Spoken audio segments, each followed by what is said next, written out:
The Generations piece for Marvel was one that tied into a specific storyline where they had a lot of new versions of classic characters that had been going for a while, like the character of Falcon had taken over for Captain America as the role of Captain America. And you've got a lot of changeover of the guard, the original Spider-Man to the newer Spider-Man, the Miles Morales Spider-Man, and older Hulk to new young teen Hulk. All these sort of trade-overs were happening, and so I got a chance to illustrate the classic characters along with their contemporaries and their modern contemporaries. And I always want to grab a hold of these opportunities whenever they arise, because I always want to try and make my best visual case for the original versions of character designs, to sort of say it wasn't broken, so you didn't necessarily need to fix it.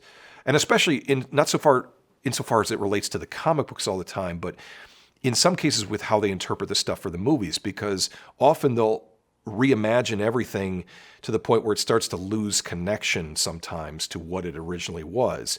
And I want to try and make a case for, if you look at my rendering of this thing realistically, you can believe, hopefully, that, oh, wow, that character did look cool the way they were designed. They don't need reinvigoration. And then this design, I was also requested to do a composition that was similar to my layout design for the Kingdom Come covers I had done, which then I recreated with contemporary versions of the Justice League.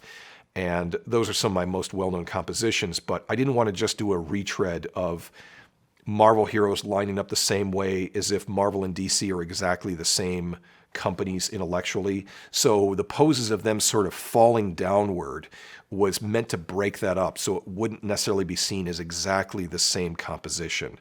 So it was a sense of flowing going downward.